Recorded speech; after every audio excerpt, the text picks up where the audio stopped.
Welcome back to All the Cars I've Loved Before, your authoritative podcast on automotive nostalgia, where our guests are unique. Each auto has an era, and every car tells a story, so you know, that's right, you know what time it is. It's time to plug in, get a little grease under the fingernails or toenails, depending on how you fix your car, and slip on that favorite car theme t-shirt, hat, or jacket. Speaking of, my co-host, good afternoon from the Mid-Atlantic, the East Coast. Yeah. What is the shirt du jour? The shirt du jour, and somewhat in honor of our Chrysler fan guest that we will introduce is, right. Can you see it? Dodge Viper? I see. Fantastic. Look at that. Yeah. Really, really awesome car. And Bob Lutz, wasn't that kind of either his brainchild or one of the projects that he really championed from the get-go? But yeah, by the way, I tried to get him on the show. For repeat listeners, if you like what you hear, please give us a review on carslove.com. And let's say we have reviews there. We have all kinds of, I think we have some exclusive content you can't get anywhere else. Of course, on your podcast streaming platform of choice, you'll find everything in the show notes, but there's so much more on carslove.com. You want to give them the link tree, Doug? Are you in a space to do that? I am. linktr.ee/carsloved. Yeah, that's our digital switchboard. And between the website and there, that's our social media presences. You can see everything we're up to. Also on carslove.com. I believe it's carslove.com/photos. You can see the carousel where people send us in pictures of their cars, their folks' cars, their kids' cars, car spotting, cars you see around town. It's really a lot of fun. And I called it up here, and I just got to tell you, partner, you did a great job. This looks really good. It's a lot of fun. I see Aiden's Beetle, John's Mazda, and just great work. This is a lot of fun. So our viewers are really getting into it. Speedy Cop, we got some photos from him, really getting into it. So send us what you have, and we will get it up there. All you have to do is email us, Christian@carslove.com, Doug@carslove.com, or the infamous info@carslove.com. So send them in. And the last item I have here before we move to today's guest is last night we had such an interesting show, a lot of food for thought.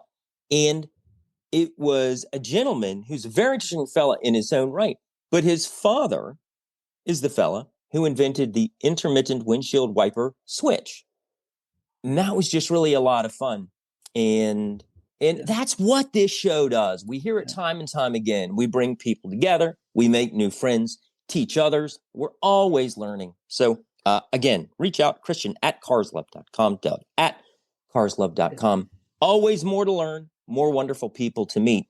But be that as it may, it's time to pivot and ask the world famous segue, the prompt here. Doug, how did today's guest land in your virtual garage? Yeah. So as the show has gained some matured and gotten interest, we've found wonderful people through public relations, really, looking to get their stories out, share information about themselves, their background, their companies. And, one of the things I'm excited about is the gentleman tonight, who we'll let him introduce himself in a moment. He also grew up in Detroit, just like Tim Kearns and the Kearns family, when Dr. Kearns invented the intermittent windshield wiper. So we're really starting to get that Detroit connection on the show. So I'd love to call that out. We are a show about cars, so there is that. It seems fitting. Tom, welcome to the show. How are you this afternoon? I'm doing good, Christian, and thank you for having me on the show tonight. Well, thank you. Thank you. It's a pleasure. So tell us a little bit about what you do, and it could be professionally, personally, any projects you have going on. If you've got grease on your fingernails, just tell us what you've been up to in the garage. Where do we start? I know you're busy. Busy. first off, I'm president and CEO of Ziebart International Corporation, Right. original Detroit company, started in 1959, so 65 plus years in the Metro Detroit area, protecting vehicles, taking care of vehicles, making them look good. A lot of stuff that we do, window tint, paint protection film, ceramic coatings, and of course, from back in the day that everybody our age knows, of course, rustproofing. And that's where we got our start in the 50s from a gentleman named Kurt Ziebart. And that's where we're at today. We still rustproof cars, we still protect them, but we've expanded our portfolio to a lot of other services that we do for vehicles. Fantastic. Yeah, and I read somewhere that, go ahead. You weren't finished. I was just going to say, personally, I'm working on building a house, but, I'm always, kind of tinkering out in the garage. I've got a 78 Dodge Little Red Express truck. So I'm always out there doing something or thinking about something that I want to change, on the vehicle. So. Right on. Love it. Yeah. Thank you for sharing that. I read somewhere that in the 50s, when Mr. Ziebart was starting, they first thought it was a hoax because rustproofing, how does it, what is this? What are you talking about? But then they saw, they became convinced of its integrity and saw word of mouth that allowed the product to spread. Very important, because then what happened? Well, you got to learn that everybody found you got to salt roads in the winter, and that just destroys the undercarriage of a car. Now, where I live in Florida, not that big of a deal, but where Doug lives, Mid-Atlantic, Indiana, obviously the Northeast, more and more of a problem. So talk for a bit of how rust is so insidious. Why do you want it? Why must that be kept at bay? Well, it basically destroys the asset that you purchased. Right. Back in the day when Mr. Ziebart was working on vehicles, he came from German, so he's got kind of a Germany has kind of a chemist background, and he was also a master mechanic. So as he's repairing cars in Detroit, he's seeing all of this rust damage as he's repairing body panels and going through the vehicles. So that got him thinking and got him into developing a product and patented tools to protect vehicles, from, rust, that enemy, like a termite. It never stops. It's always there and eating. And granted, manufacturers today have come a long way, have done a lot better job in protecting those vehicles than they did in the 1950s with their e-coatings and their paint technologies and things like that. But if you're observant enough and you look out on the road, you will still see vehicles out there rusting. And I know, Christian, you said you're in Florida, and it's not very prevalent in Florida, but there's a lot of countries where we deal in the Middle East, and those oceanside communities, they can have that salt air that can still affect vehicles as well. So we're still out there, protecting, like I said, in the Middle East, and some of those, smaller countries, maybe in the Caribbean or out in the Pacific. So we're still relevant. We're still protecting vehicles, and as I said before, we've expanded that portfolio, quite a bit from those early days.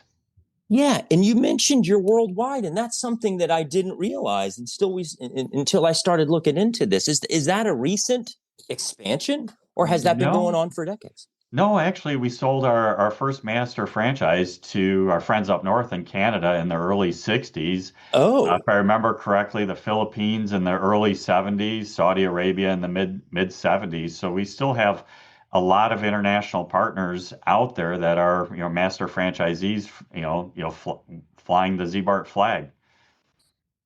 Yeah, that's great. And I will tell you, it's so true. A good point you make about the salt air. When, anytime you go to the beach, anytime, and I don't live far from the water here, there is just this gunk in the air that gets over, all over everything. And it is that salt. And you do have to be protected no matter where you are. And let me tell you something.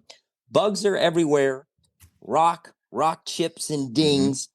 Paint chips, all that stuff is undefeated, okay? Because once that starts to eat at your car, I love the way you put that it's termites, because it never stops. It never stops. It's everything tends towards entropy and chaos. Everything breaks down. You got to protect it. You got to protect it. So talk a little bit about the coatings, which I thought was really interesting in doing the research for your company. You have proprietary coatings. You have films that you can put over top things. I mean, it's really impressive. It's a full portfolio of how to protect. Yeah, absolutely. We've got our original paint coating, which we call diamond gloss, which is like a predecessor to the ceramic coatings that are out there now. It's a resin-based formula, so it's leaps and bounds above the old waxes that we used to apply. That's good for a year. We offer a warranty on it, and a number of years ago, we came out with our ceramic Z gloss, which is a ceramic paint coating. It's actually 3 layers. That's the process that we've have and developed. So it's got 3 layers on it just from the start. So if people are kind of shopping Ziebart against the competition, just know that you're getting 3 layers from us. And then if you move into the films aspect, which you had mentioned, we've got paint protection film, which, you talked about, the stone chips and the rocks and things like that. It's a 6 mil film. It protects the front end of the vehicle, those abrasion areas. Some people actually wrap their entire vehicles in it. There's a story from the Middle East where there was an individual driving across the desert, and they wrapped their vehicle just for the trip, so it wouldn't be sandblasted for the trip. Wow. So that's some of the protection that we've got there. Then of course we've got on the film side, we've got all of our window tint, we've got our metallized films, we've got our ceramic films. They protect, not only do they look cool, but there's a protection feature to those as well, where it's protecting the contents. And what are we as drivers? We're contents of the vehicle. So it's protecting us from, those UV rays and, the harmful sun rays that all come in and, fade interiors, burn us, and do all of those kinds of things. So we've got the film to protect, people and the contents of the vehicles. Yeah, I love that. I love that. And one thing that I read somewhere is that, all right, well, it would make sense if you have something old that you want to stop the decay on. All right, Ziebart makes a lot of sense there. But from the word, as soon as you get your car, it needs to be protected, because the moment you drive it on the off the lot, it starts to deteriorate. So this is not only a solution for cars that have been out in the world and starting to look their age. How much of your business is preventative, would you say, on either a fleet vehicle or a personal vehicle? Is it sort of half and half, new and old, or mostly new? Do people understand that they have to protect this asset from the word go? The majority of the business is new, and that's the best time to bring that vehicle in, because we have warranties for a lot of our products. But we do see classic vehicles coming into our stores, and we'll hear about it. My daughter actually works at one of our stores as a salesperson, and she'll always text me a picture of a classic vehicle that comes in, because she knows I like seeing them come in. So there's still that element of classic vehicles coming in where people are purchasing them and getting them protected, from the rustproofing side, or maybe some film to protect the paint chips and things of that nature. So yeah, it's majority new vehicles, but we're seeing, like as you mentioned, fleet vehicles. Municipalities are protecting their vehicles to keep them on the road as long as possible. So it's really cool when I see a little bit of everything coming through the stores. Yeah, that's great. That's great. Good stuff. Good information. And we had a gentleman on the show, Doug, I think it was a few months back, this fella, Matt. Now, is he in Delaware? He owns a paint shop. Well, he owns a body shop, right? He's in Maryland, but close to Pennsylvania. Okay. And Top Coat Garage. Sorry to interrupt. Top Coat, that's it. No, you nailed it. Yeah, that's it. Thank you for the prompt. So you're welcome. He talked about, we really got into talking about paint, the sophistication of the paint chemistry, what goes into a good paint job. And it really, we all know that painting a car these days is a very expensive thing. So you really have to look at it as an investment. Well, once you paint the car, you have to immediately protect it, right? And so Matt was really educated us on that process of, what did he call it?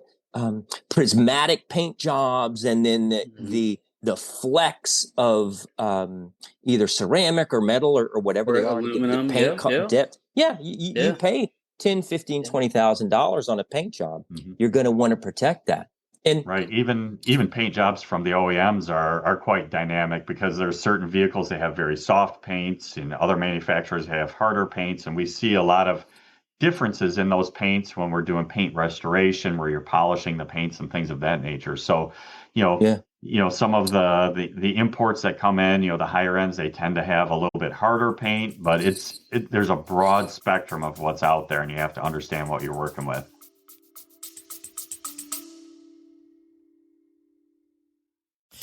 Hi, this is Christian with To All the Cars I've Loved Before, your authoritative podcast on automotive nostalgia. Hey, have you ever thought to yourself, I love this show so much, I wish it would come out weekly instead of bi-weekly? Well, guess what?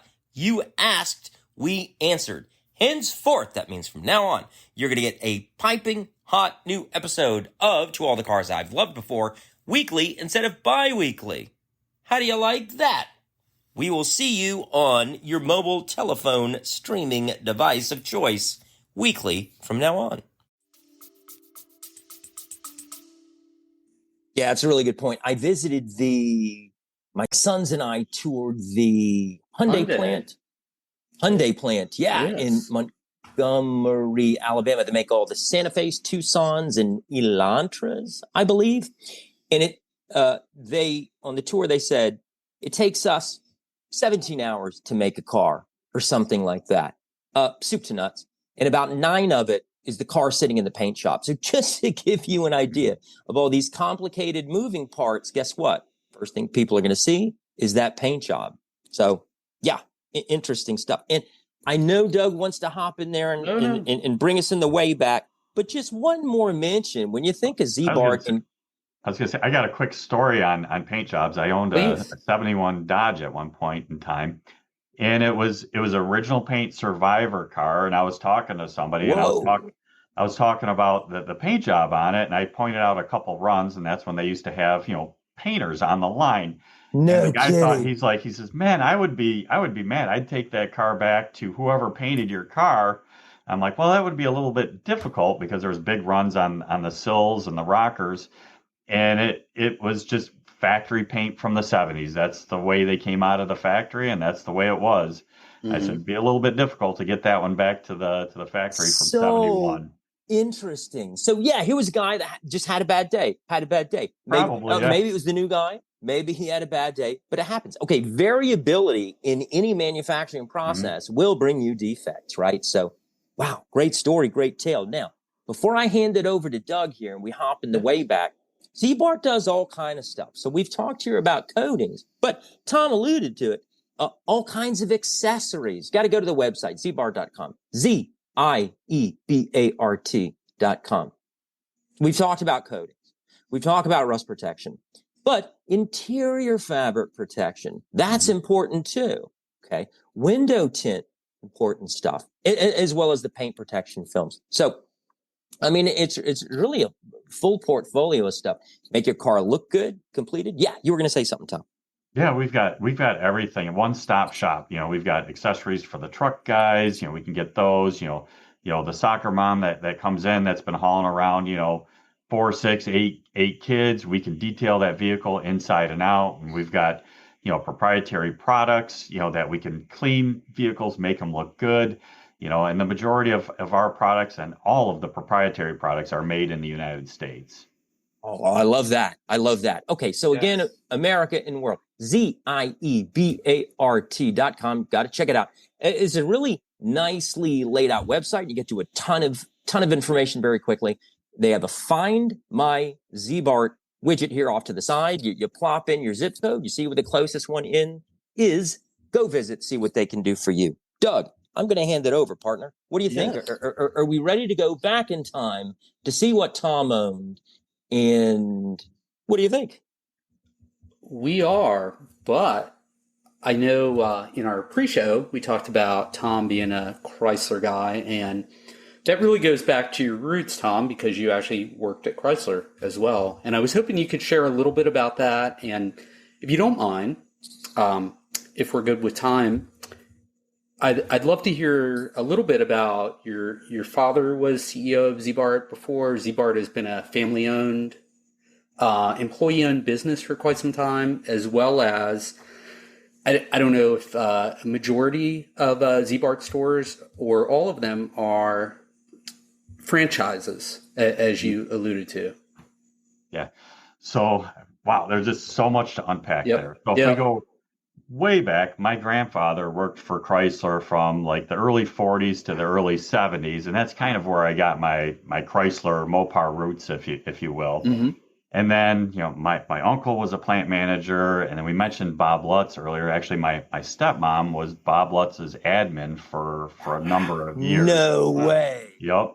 So neat. Yep, both in Highland Park, and then when they moved to Auburn Hills. So it was kind of my hero company where I wanted to work for them, and I got my chance in the mid '90s. I started at Chrysler Financial, and then moved over to Motors. I was always on the finance side for my stint at Chrysler. So I started in IT finance, so I supported their IT department with their finance. But then the back half of my career at Chrysler was in product development finance. I was an area finance manager. So for me, that was really cool. Kind of, I call myself, a closet engineer with finance tendencies. So engineers didn't really like me when I'd call them out on some of their costs and things like that, because being a car guy, I kind of knew how much stuff would cost. Yes.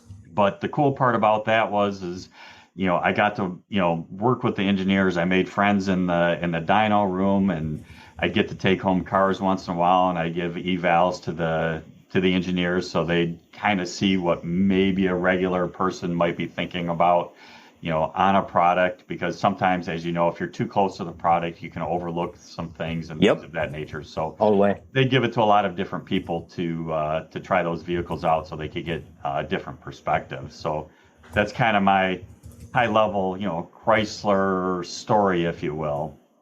And I know Doug or Christian, you'd mentioned talking about Ziebart a little bit. So I've had actually a couple different stints at Ziebart. I had worked here, when I was finished up high school, and I was going to a community school working on my degrees.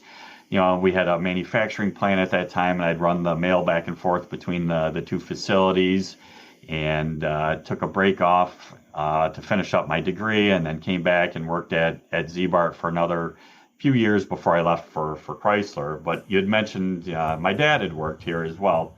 So my dad had worked here since the late 70s, and then in the early 90s, he facilitated what's called an ESOP program, an employee stock ownership program. Nice. And that's been in place just over 30 years now. So he's taken a step back. The last couple of years, he just celebrated a birthday, and he keeps telling me, he's like, when you don't want me to come in, just let me know. But he's always a part of Ziebart. He's always welcome to come in. And I told him, if, hey, if you're 90 one day and you want to come in and balance your checkbook and take a nap in your office, come on in and do that. I just want him to get out of the house and stay as active as possible. Yeah. But for the last couple of years, I've been, in charge. I've got a great team that supports me in the decision making and the direction of the company. So, it's not just me. It's the entire team that is growing the company at this point in time. Good job. Thank you for sharing that. Yeah. Good stuff. That's nice legacy. I love the family connections. Like, you can't beat it. Yeah, and he's around. He's like kind of he's a resource if we need it. He's a historian, so he's got a lot of knowledge that we'll use from time to time, and I'll bounce ideas off of him, kind of behind the scenes and things of that nature. But yeah, great resource, and I know there's a lot of people that utilize him, when he is in the office. Yeah, and of course he's very proud of you. Of course. And your daughter's involved. And I of him as well. Yes. Yep. Absolutely. Love those stories. Yeah. So we detoured, but Christian wanted me to pop you in my DeLorean and take you back to your first car. And no surprise to our listeners, it was a Chrysler product. Can you tell us about it? Yeah, it was a 1970 Dodge Monaco station wagon, 9-passenger station wagon. And as far as station wagons go, it was probably top of the line in terms of options that it had on it. It had, the auto temp, air conditioning, cruise control, rim blow, AM, FM, with the thumb wheel dials, power windows, had power 6-way seat. It had what's called the dual package on it. So it had dual snorkel air cleaner, had dual exhaust from the factory. So it was a pretty loaded car, had a sure grip, you name it, it had it on it, So the only bummer part was it had about 140,000 miles on it when I got it, and that it was a great car. I loved it. My friend. Wait, it had 140 on it when you got it? Yeah. Wow, battle wagon. Right on. Okay.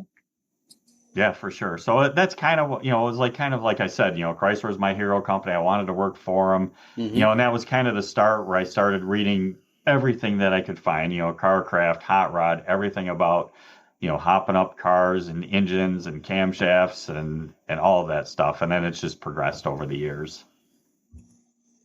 Yeah. And your grandfather helped you buy it. Where did you find it, if you recall? Actually, it was his car, and, awesome. and I bought it. I bought it from him, and he had, being that he worked from Chrysler, he got it off the executive lot at the time, and that's probably why it was so loaded with every option that you could get on it, because it was probably some executive car at some point in time. Right. And so that was your high school car. You could fit. Yep. I know you said it's a 9-seater, but you probably put a few more than that in there, Tom. Yeah, a couple more in there than that, for sure. And we like to ask about a favorite song that might come to mind, and a car with 140,000 miles, especially with all those options. Did the radio work in that car? It did, but not too well. And I know we had talked a little bit before we came on, and a lot of the vehicles that I had, if the radio did work, it was AM, and in the Detroit area here, it was like Honey Radio. But then a lot of the cars, the radio didn't work. And one of my other cars, actually from the factory, was a radio delete car, and I had driven that daily for a number of years. So I can't say that there's one song that sticks with me, because I was more into the hot rodding scene than the music scene. Yep. So, that's what I was about. Just cars, engine, and smelling gasoline. Yep. You had the windows down, and your soundtrack was your engine. The engine. Yeah, pretty much. Yeah. Exhaust notes. Yeah. Oh, yeah. My favorite band is the Exhaust Notes. I thought it was Drive Shaft. There you go. Yeah. So, and what happened to that car? I was convinced to sell it, unfortunately. So I had sold it to some guys that I know, and they ended up, taking it apart for the engine and junked the body. And then, the parts went wherever they went at that point in time. They lived on. And that car lent itself to your next car, which was also... It was also a Dodge. Yes. Tell us about it. Yep. The one that we're talking about, it was a 67 Dodge Coronet. Yep. Yes. White. We actually found it in Florida, and it was about 1986, and we left a note on the windshield of the vehicle asking if they were interested in selling it. So my dad, my brother, and myself were down there on vacation visiting our grandparents, and we got a call that they wanted to sell it. So we traded in our airline tickets and paid $500 for the car and drove it home. Wow. So, that had to be a fun road trip. And the car made it.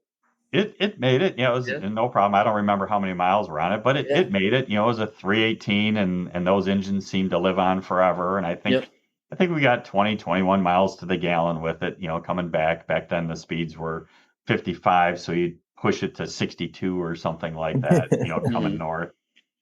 Yeah, no, family road trip. And for the listeners, right, and correct me if I'm wrong, the Coronet was considered a sporty coupe, correct? Do I have that right? Yeah, it was it was a higher line in the Dodge lineup, and they had several models that you could order, from a base Coronet up to a higher, Coronet 440, and eventually that evolved into the the Coronet RTs and the Super Bs. They were all based off that same B body. So, in a Coronet B body, you could get, depending upon the model, anything from a slant 6 all the way up to the mighty 426 Hemi. Wow. Yep. And so I have to ask, do you still own that car? I do not own that car. Unfortunately, I cut it up for parts, and I still have parts. Not any big parts, but I got bolt buckets with bolts in there from that car, and I run across them from time to time. Nice. Well, they're you mentioned it earlier. You have a 1978 Dodge Little Red Express truck, and maybe some of those parts actually work, and maybe the bolt's the right size. Have you had any crossovers? No crossover on Not that yet. one. That one is it's a fairly low mileage vehicle, 80,000 miles, but I pulled the engine out of it and rebuilt an engine. I did an E85 engine, so it runs completely off of, E85 these days. Wow, that's awesome. And you did a lot of the work yourself, it sounds like. I did all of the engine work myself. I didn't machine it, took it to a machine shop, but I Sure, gave them sure. all the specifications that where I wanted the bores, Oh, you know, wow. Yep. honed out Yeah. to and all of that good stuff. So Yeah. Wow. I'm in awe, and I don't know if you've heard of McPherson College in McPherson, Kansas. I have Some not. people call it McPherson. So they are the only, and I mention it because we interviewed a instructor and student from there, but they are the only automotive restoration college 4-year program in the United States. And they got a lot of acclaim in the news because a couple years ago they came in second place in Pebble Beach with what was it, a 1955 Mercedes? I think it was a 53 Benz. 53. Yeah. Gorgeous Yeah, automobile. yeah. So I mentioned that for our listeners, but also my interest. So I want to learn to rebuild engines. And so they have, for 25 and over crowd, they have summer camp effectively, and they offer different things, including wood, I guess I'll say wood repair, Okay. for those classic old cars. Because the body was wood on Yep, cars 100 years on ago. heavy, These sort of yep, vintage, these very old cars that frames. restore. Yep, or frames. Yep, absolutely. And I'm going to take an engine rebuilding class, hopefully next summer for a week. So Yeah, that's fingers pretty crossed. cool. A lot of details you got to look at. Yep. I want to be like you. So we'll get there. I need a beater to start with. I actually have a couple of them, but they're too complicated for me to mess with. So yeah. So we talked about the Little Red Express, but tell us about your daily driver, which I think is also a Chrysler product. It is. Yes. My daily driver is just it's a Ram, Cummins 2500. Mm-hmm. Just a nice truck. Yeah, I do a little bit of towing here and there, so it gets the job done, and it gets great mileage. So I'm a big proponent for diesels. Yeah, and I read something interesting in the news. I think it was on Jalopnik, which is a popular online car magazine, that people are buying old diesel trucks because they feel they're apocalyptic proof. They're not subject to emissions, especially I learned in Christian state of Florida, there are no emissions on any car. No emissions testing at all. This is Florida, correct? Man. We don't do rules. Yep. Yeah. Yep. But the diesels are just so sought after. They're so well built. They're so well engineered. I mean, they're just amazing engines. Yeah, especially the old ones, because they're not saddled with all of those emission controls. Exactly. And if you're not out rolling coal, which a lot of guys like to do, they get the job done. They make a lot of power. They're great for towing. Their longevity is great, and they get great mileage. Yep. I'm curious to what my truck would get if I didn't have all of those emissions on it, because right now running around town, I'm getting 20 miles to the gallon with my truck. Mm-hmm. And then as soon as I see the DPF come on, I lose about 2 miles per gallon. So I've always questioned, you got to burn more fuel to make it run cleaner, but I am getting worse gas mileage or worse fuel mileage. Right. And go into the pump more. Yeah, exactly. Right. Exactly. Everything in life is a trade-off, gentlemen. Everything in life is a trade-off. So as we guide the podcast gently to the off-ramp here, Tom, got one you wanted to share something, a cause that's important to you, something called Mission 22. Mm-hmm. Can you take just a minute or two to talk to us about what it is, what it does, and why that means so much to you? Well, I think it's actually bigger than the Mission 22 cause. We, as a franchisor, have made the decision for veterans and people who serve, whether it's firemen, police officers, et cetera. We value what they've done for us as individuals. We value what they've done for countries. So we don't charge a franchise fee for those individuals when they come to Ziebart, and if they're interested in starting a Ziebart. So that's one of the things that we do for veterans. The other thing that we do in the last couple of years is we partnered with Mission 22 to help them with their cause. They're a nonprofit, and Mission 22, focuses on veterans' mental health, their wellness, community support, and helping veteran families deal with everything that those veterans have had to deal with, whether they served overseas or not, to help them with just some of those, life activities that might be challenging or whatever challenges that they might have on a daily basis. So we've partnered with them the last couple of years to help them out with their cause. Wonderful. Thank you. That is beautiful. Thank you for supporting that mission. Thank you. And yes. One footnote, Doug, we're going to do something I'm inventing on the fly called a digital footnote. A digital footnote. On the way out here, Tom mentioned something in the pre-show, and I looked it up while we were on doing the program. There is a old commercial. I can't from the Tom said early to mid 70s. I think that's right. There's a YouTube video, a Ziebart commercial with Rod Serling, the Twilight Zone fella, where he Tom's right. They cut a car in half, and then Rod Serling starts talking about, look at all the nooks and crannies. You need a product like Ziebart to get way up in there. So do yourself a favor, and maybe we can throw this in the show notes. We can link to it directly. Rod Serling, Rod, Serling, and then Ziebart, Ziebart. Just type in Rod Serling, Ziebart, and it will put a smile on your face because it's so outrageous. And on that note, I got to say, Tom, it was wonderful having you. Thank you for making some space for us in your schedule, and it was a delight to have you on. Christian and Doug, thank you for having me and making this, so easy to get through this. I appreciate it. And, I love talking about cars, my cars, and just hearing everybody's stories about, what invokes, their passion, invokes, that those feelings that cars bring. You got it. Thank you again. It was a pleasure, and you are welcome here anytime. Thank you. You have just heard, you bet, you've just heard the high-revving, low-mileage, late-model heard round the world authoritative podcast on automotive nostalgia. He's Doug. Reach him at doug@carslove.com. I'm Christian. Reach me at christian@carslove.com. He was Tom at Ziebart. If you like what you heard, please follow and tell a friend. It helps us grow and meet wonderful people like Tom. Try out carslove.com, especially the carousel, and our link tree at linktr.ee/carsloved. Our digital switchboard. I'm sure we'll see you at the next local car show, showroom, race strip, or concourse. We appreciate you taking a laugh with us, and we will see you next time.